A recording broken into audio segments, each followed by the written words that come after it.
झूठा पढ़ाया जाए, कपोल कल्पित पढ़ाया जाए।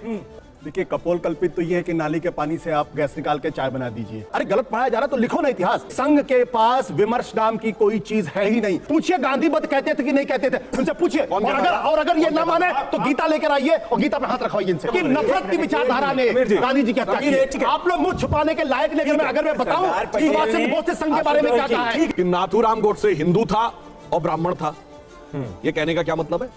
कि आरएसएस के लोगों ने आजादी की लड़ाई में हिस्सा नहीं लिया, ये भी पढ़ाइए। आपकी हिम्मत नहीं हटाने की, इसलिए आप इस तरीके की बातें करते हैं। हिम्मत तो करके दिखाइए। किससे कहानी नहीं होती। मैं आपसे सीधा सवाल पूछ रहा हूं कि छात्रों को यह जानने का हक क्यों नहीं है कि महात्मा गांधी जी की हत्या नाथूराम गोडसे ने की, और वो जिन विचारों से प्रेरित था वो विचारधारा कौन सी थी, इसे आप क्यों हटा रहे हैं? कैसे बैन हटा? कहा गया भारत के संविधान को मानना पड़ेगा, तिरंगे को सल्यूट करना पड़ेगा और अपना संविधान लिखना पड़ेगा।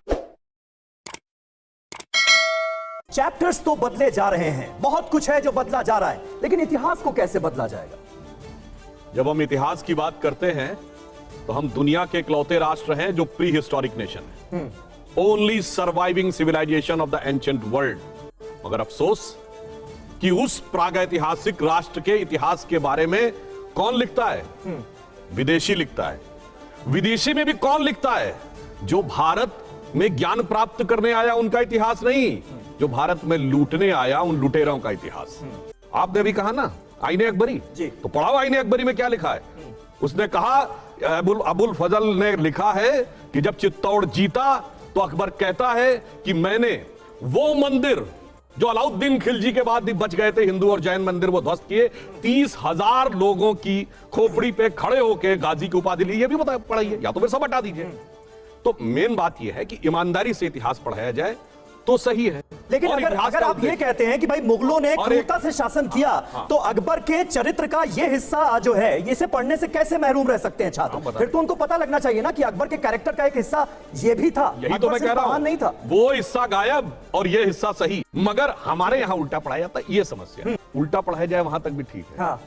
झूठा पढ़ाया जाए, कपोल कल्पित पढ़ाया जाए, और जो तंत्र मंत्र जादू टोना जिन किताबों में लिखा है, उस तंत्र मंत्र में से एक सेंटेंस निकाल के उसको सच स्थापित करके पढ़ाया जाए, वो कहां है वो मैं आगे ये तो बहुत बड़ी बात कह रहे हैं सुधांशु त्रिवेदी जी। कपोल कल्पित इतिहास पढ़ाया जा रहा था अब तक, जिसमें बदलाव की जा रही है कोशिश, और अगर वाकई ऐसा था तो बदलाव क्यों ना किया जाए? आशुतोष जी।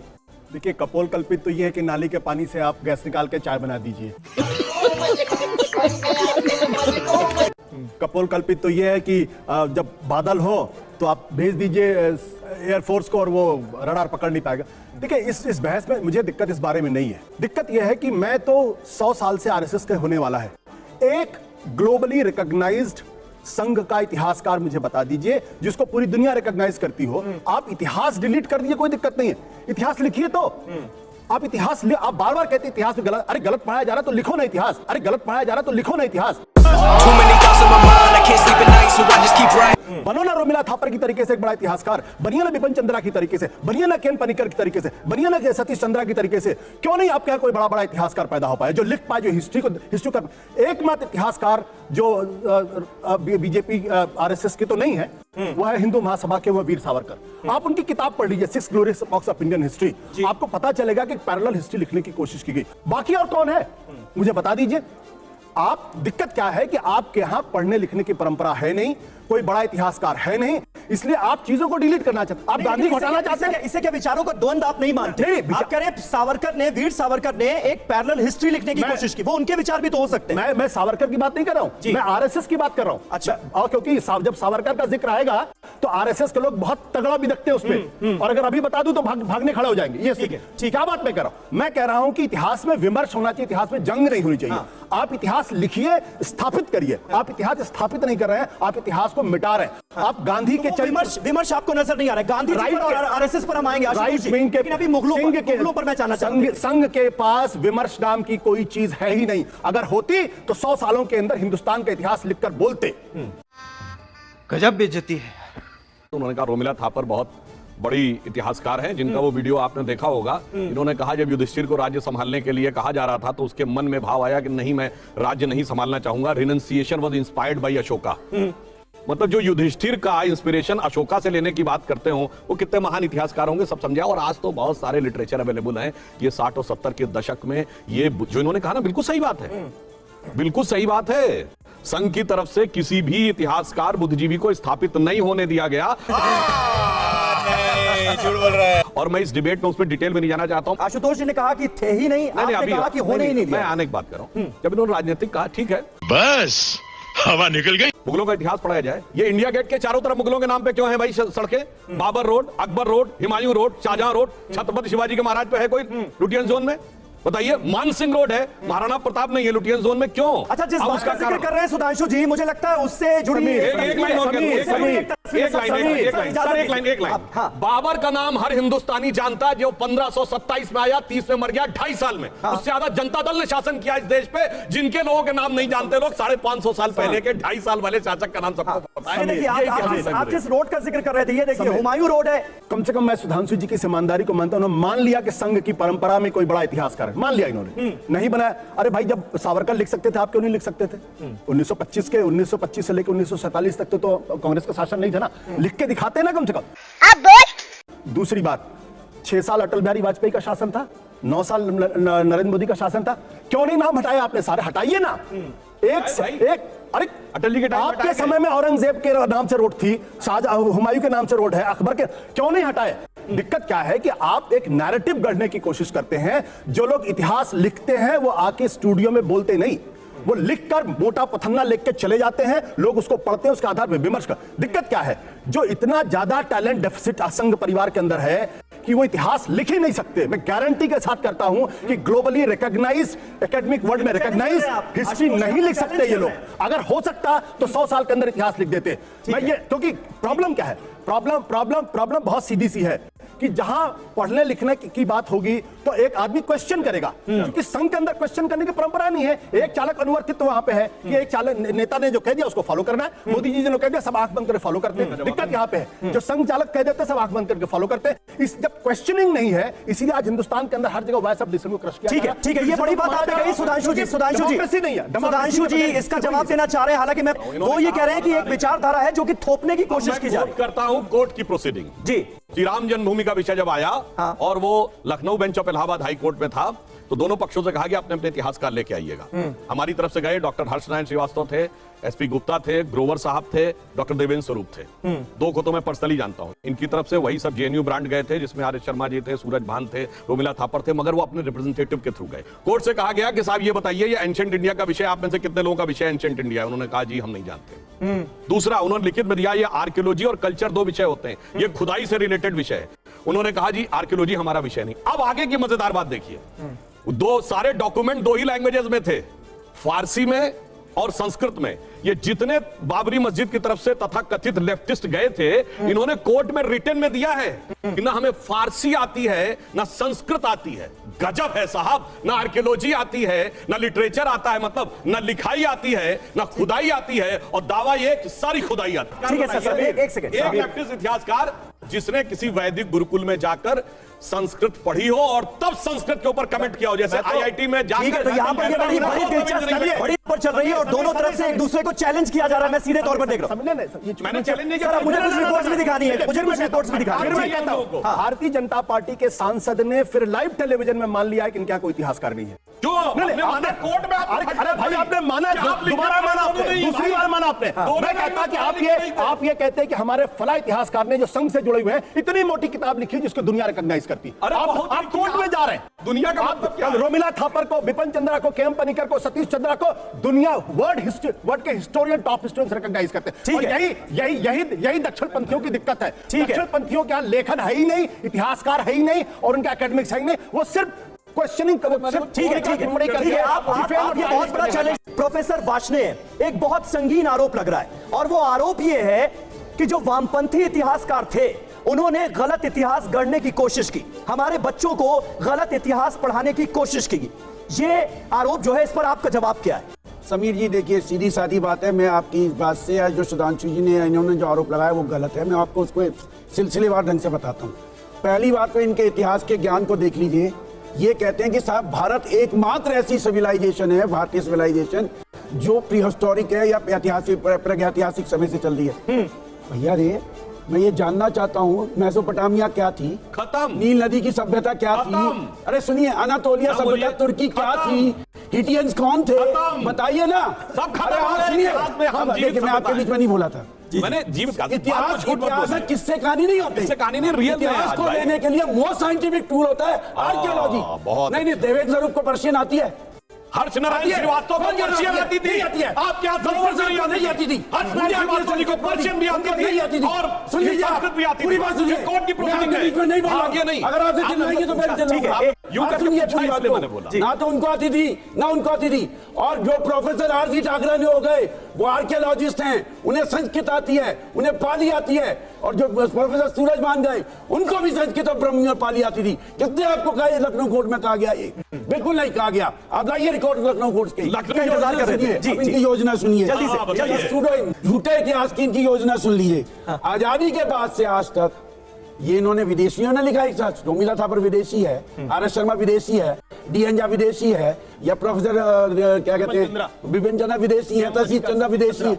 अरे भैया रे, कंपोजिट कल्चर का इतिहास है इंडिया का। ये चाहते ही नहीं है कि कंपोजिट कल्चर दिखाया जाए। ये मुगल को इसलिए लगता रहा कि कंपोजिट कल्चर को डिलीट किया जाए, विविधता में एकता की दर्शकता को ना लगाया जाए। ये चाहते ही नहीं है कि विविधता में एकता आगे बढ़े, क्योंकि इनकी योजना है हिंदी हिंदू हिंदुस्तान।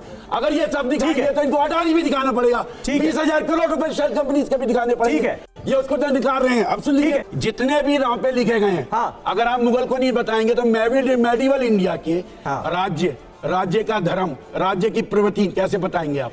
मुझे आप बताइए, क्या उस राज्य की पता प्रवृत्ति कैसे को आगे चलेगी? बढ़ाया गया या घटाया ठीक गया? है जी। सबसे पहले कि ये आशुतोष जी ने आरोप लगाया कि संघ का या भारत में इतिहास लिखने की परंपरा ही नहीं थी। हाँ। सावरकर को मान रहे हैं, उसके लिए थैंक यू, आपने एक्नॉलेज किया। संघ के यहाँ भारत में इतिहास लिखने की परंपरा है। सावरकर का संघ से कोई लेना देना नहीं है। देखिए सर, सुन लीजिए बात। सावरकर का संघ से कोई लेना देना नहीं, और सावरकर मानते से थे संघ हमेशा दूरी में सावरकर ने इतिहास तो लिखा, अगर सावरकर का जिक्र देखिए, गांधी सुनिए, को अगर पहला सावरकर का आंदोलन जिक्र तो मान करेंगे रहे तो सावरकर कहते हैं कि जो संगठन गाय को अपना प्रतीक पुरुष बनाने की कोशिश करता है उसको वो क्या सभ्यता के बारे में वो कहते हैं कि शेर होना चाहिए हमारा। सुन लीजिए, आप बोल संघ की पूरी विचारधारा जमीन पे आ जाएगी। इसलिए आपने हिंदू महासभा का जिक्र किया। सर, भारत- तो सुधांशु जी, ये क्या प्लान्ड वे में सारी चीजें हो रही हैं, और ये आपकी सरकार का एक मुख्य एजेंडा है क्या? मुगलों को हटाया जाना और इतिहास में बदलाव करना।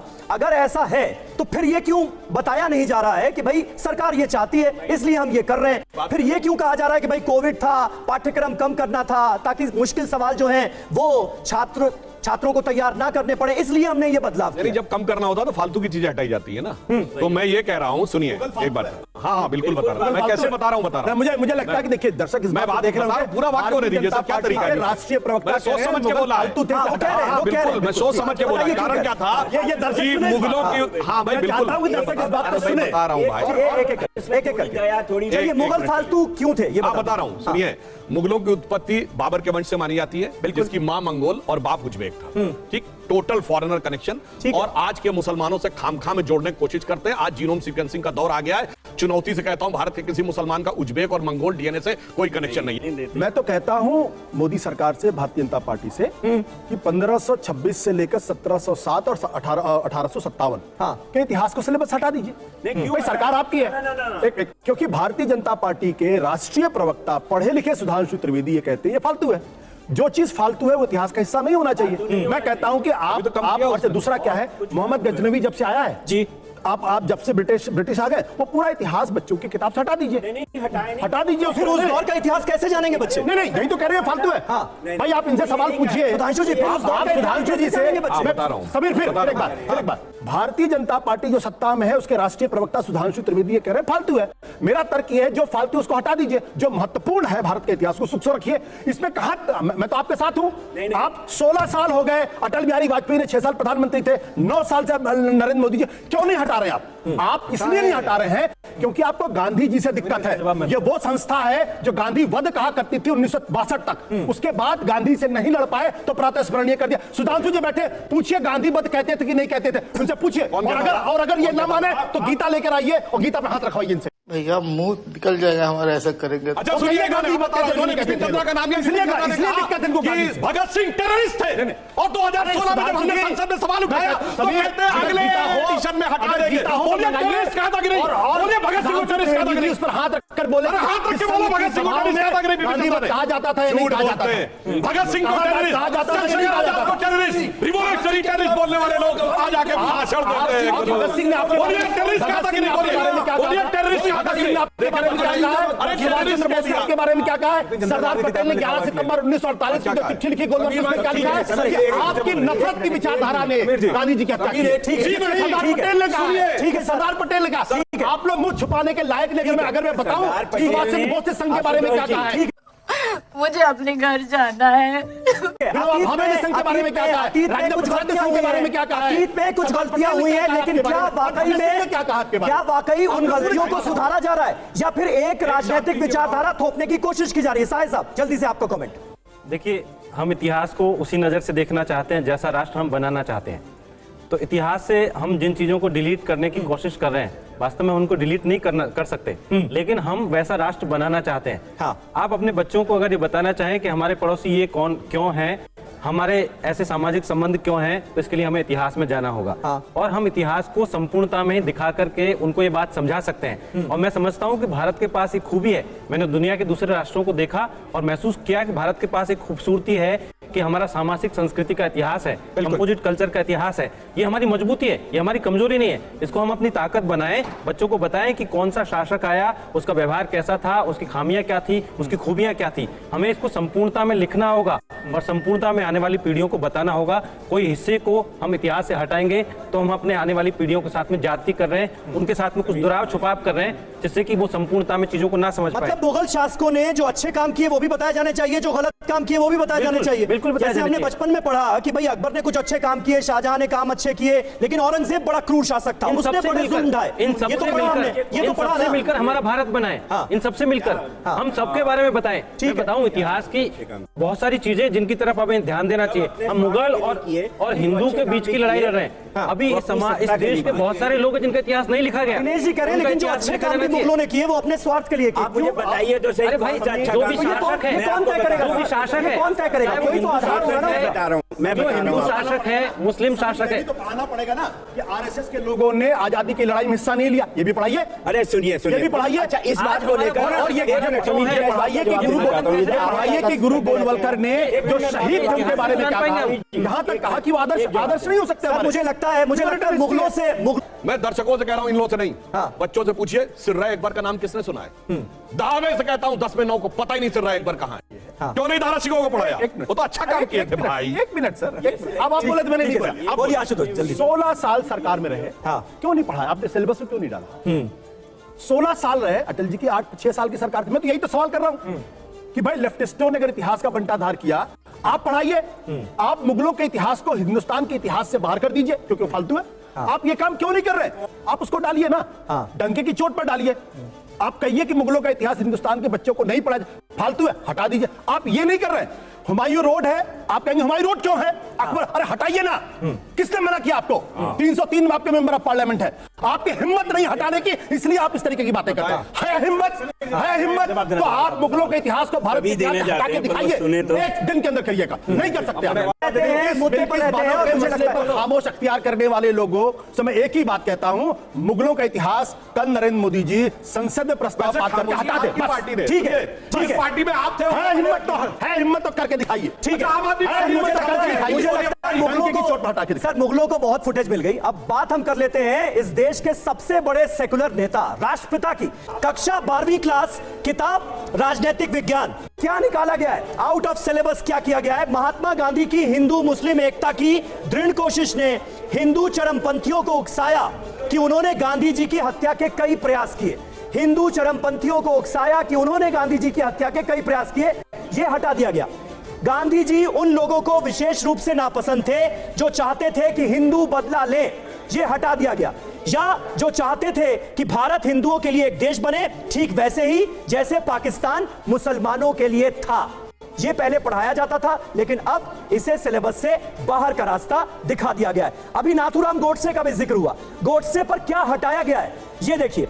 गोडसे पुणे का ब्राह्मण था, ये पहले लिखा हुआ था। अब 30 जनवरी की शाम को अपनी दैनिक प्रार्थना सभा में गांधी जी की एक युवक ने गोली मारकर हत्या कर दी, ये लिखा गया है। पहले क्या था? गोडसे एक चरमपंथी हिंदू अखबार का संपादक था, ये भाषा लिखी थी। आत्मसमर्पण करने वाला हत्यारे का नाम नाथूराम गोडसे था, अब ये लिखा गया है। तो कुल मिलाकर जो बदलाव किए गए हैं वो हमने आपके सामने रख दिए। तो देखिए, कुल मिलाकर आरएसएस को लेकर जो बात कही गई थी, आरएसएस बैन को लेकर जो बात कही गई थी, अब वो सिलेबस का हिस्सा नहीं है। यानी गांधी जी की हत्या के बाद का जो कालखंड था, उससे जुड़ी कई घटनाएं और उनका तस्करा जो था वो अब हटा दिया गया है। सुधांशु जी, इसके पीछे क्या रीजन है? जब हम ये नहीं बताएंगे कि गांधी जी की हत्या के बाद किस पर आरोप लगे, आरएसएस को क्यों बैन किया गया और फिर बैन हटाया भी गया। 18 महीने तक बैन था, लेकिन उसके बाद हटाया गया। जब हम यही नहीं बताएंगे कि आरएसएस को बैन किया गया था, तो फिर ये कैसे बताएंगे कि बैन हटाया गया? किसी भी विषय को आप किस रूप में प्रस्तुत कर रहे हैं जी, कि नाथूराम गोडसे हिंदू था और ब्राह्मण था, ये कहने का क्या मतलब है? जो लोग मानते थे भारत हिंदू धर्म के लोगों का देश होना चाहिए और भारत को बदला लेना चाहिए, वो लोग मोहनदास करमचंद गांधी को नापसंद करते थे। मैं आपसे सीधा सवाल पूछ रहा हूं कि छात्रों को यह जानने का हक क्यों नहीं है कि महात्मा गांधी जी की हत्या नाथूराम गोडसे ने की, और वो जिन विचारों से प्रेरित था वो विचारधारा कौन सी थी, इसे आप क्यों हटा रहे हैं? सिंपल सा मेरा सवाल है। बहुत रेलिवेंट क्वेश्चन मैं बता देता हूं। देखिए, महात्मा गांधी की हत्या बहुत दुर्भाग्यपूर्ण है और भारतीय इतिहास के लिए बहुत गंभीर प्रश्न भी खड़ा करता है। लेकिन मैं बता दूं, उस समय की जो परिस्थितियां थी वो बहुत साफ स्पष्ट थी। और जिस तरीके से एनसीईआरटी बुक की बुक्स में पहले इस बात को दिया गया, लिखा गया कि एक एक्सट्रीमिस्ट ब्राह्मण के द्वारा किया गया, ये कोई मतलब नहीं होता, ये कोई तरीका नहीं होता। तो हम किसी जाति समुदाय के ऊपर इस तरीके का कमेंट नहीं लिख सकते, नहीं कर सकते। तो ये गलत डायमेंशन में चीजों की गई थी और इसीलिए ये जरूरी था कि वहां पे कृष्ण कि आरएसएस को लेकर क्या कहा गया था और अब आरएसएस को लेकर क्या ऐसी चीजें हैं जो हटा दी गई हैं। कक्षा 12वीं क्लास, किताब राजनीतिक विज्ञान, कुछ चैप्टर्स हटाए गए। गांधी जी की मृत्यु का देश में सांप्रदायिक स्थिति पर बड़ा असर हुआ, इसे आउट ऑफ सिलेबस कर दिया गया। भारत सरकार ने सांप्रदायिक नफरत फैलाने वाले संगठनों पर नकेल कसी, ये अब नहीं पढ़ाया जाएगा। आरएसएस जैसे संगठनों पर कुछ समय के लिए प्रतिबंध लगा दिया गया, ये कहा गया था पहले जो टेक्स्ट बुक थी, लेकिन अब उसमें ऐसा नहीं है। अब इन लाइनों को हटा दिया गया है। सुधांशु जी, इसका रीजन क्या है? देखिए, सवाल पूछे कि आरएसएस के बैन लगा था या नहीं लगा, सिर्फ इतना सवाल पूछिए बस। नहीं, वो तो इतिहास है, वो तो लगा था, 3 बार लगा है। कोर्ट में औंधे मुंह गिरा था कि नहीं, ये बताइए। 3 बार लगा, 47 में भी, 75 में भी, 92 में। तो 30 दिन में प्रूव नहीं कर पाए ट्रिब्यूनल के आगे। पटेल ने लगाया था, मतलब आप गलती में ओवरटेक करेंगे, कहेंगे चालान पड़ाना चाहिए। पटेल ने लगाया था। अब देखिए, सरदार पटेल ने लगाया था ना, हटाया भी था। सरदार पटेल ने क्यों बैन लगाया था? सरदार पटेल ने क्या क्या दिखाया इसके बारे में बताया? सरदार पटेल ने लगाया था भाई, वो मान तो रहे हैं। अरे भाई, सुधांशु जी बोलिए, जल्दी से। गॉडसे को रिवॉल्वर किसने दी थी? बताइए। ठीक है, बहुत आदमी नहीं था, वही भगत सिंह के खिलाफ गवाही भी देता है। बताओ ये बात क्यों नहीं बताते हो आप? सुधांशु जी जल्दी से। देखिए, सरदार पटेल ने बैन लगाया, सरदार पटेल ने बैन हटाया, उससे हमें कोई फर्क नहीं माफी मांगी पड़ता। हमने सरदार पटेल की, प्रधानमंत्री मोदी जी ने दुनिया की सबसे ऊंची मूर्ति बनाई, क्योंकि सरदार पटेल ने देश के लिए काम किया था, इस भारत को एक से जोड़ने का काम किया। मगर जो सरदार पटेल ने देश के कभी कांग्रेस की कार्य समिति में, तथ्य यह है कि कोर्ट में खारिज हुआ। सुन लीजिए, तथ्य क्या है, गलत है क्या? जब गांधी जी की हत्या हुई, उसके बाद हिंदू महासभा, सावरकर को गिरफ्तार किया गया, आरएसएस के ऊपर बैन लगा और उसके साथ साथ गोलवलकर को गिरफ्तार किया गया। और यही नहीं, श्यामा प्रसाद मुखर्जी ने सरदार पटेल को चिट्ठी लिखी कि आप पूर्वाग्रह से ग्रसित होकर इस पे काम ना कर। सरदार पटेल ने वायदा किया कि कोई काम पूर्वाग्रह से ग्रसित नहीं होगा। सारे डॉक्यूमेंट्स उन्होंने ऑर्डर दिया कि मेरी टेबल पे जाएंगे, मैं उनको चेक करूंगा। उसके बावजूद 18 महीने तक संघ के ऊपर बैन लगा रहा। और कैसे कैसे बैन हटा? कहा गया भारत के संविधान को मानना पड़ेगा, तिरंगे को सल्यूट करना पड़ेगा और अपना संविधान लिखना पड़ेगा। कहां लिखा? आपकी शर्त कहां लिखा है? झूठ मत बोलिए। कहां लिखा है? कोई सबूत नहीं मिल रहा। प्रोफेसर साहब बताएंगे, प्रोफेसर साहब बताएंगे कि नहीं? वाष्णे जी विवरण दीजिए, झूठ मत बोलिए। नेशनल आप जाइए ना नेशनल, यही तो प्रॉब्लम है। नहीं, जरा लिखा हुआ है, उसका आधार ये लिखा है कि इनके विरुद्ध कोई सबूत नहीं बनते, इसलिए गलत, बिल्कुल लिखा। नेशनल आर्काइव्स में जाइए, देखिए इस पर एक बड़ा मौजूद बनाने की अनुमति कैसे पहले अनुमति थी? आपने क्यों नहीं केस से पहले क्यों नहीं फहराया आपने? देखिए, झूठ हम तो बोल अपने रहे घर में फहराते थे। घर में आप एक क्यों नहीं सवाल फहराए? एक घर में सवाल फहराते थे। बिल्कुल क्यों लीगल काम करते थे? किसी ने मुझे लीगल काम देखिए, करते थे। तिरंगा फहराना देखिए, भाई तिरंगा क्रिमिनल केस से पहले सरकारी बिल्डिंग के अलावा नहीं फहराया जाता। तिरंगे सरकारी बिल्डिंग देख जेल भी जाना पड़ता, झूठ बोलते चले जाते हैं लोग। तिरंगे को फहराने में मुझे जेल जाना मुझे जाता। अब हमारे दो शाबाश बेटा, बहुत बढ़िया मुन्ना। खत्म म्यूजिक।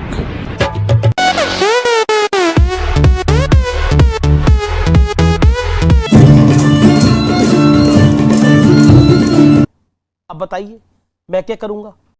एक बहुत सिंपल सी टिप आपके साथ शेयर करती हूँ। अपने हाथ को इस तरीके से रखिए। If you look at this from your side, आपका लेफ्ट हैंड आपको बी के जैसे दिखेगा और राइट हैंड आपको डी के जैसे दिखेगा। B and d. B for थोड़ी मदद रखिए। वे मैं थो तेरा मन पर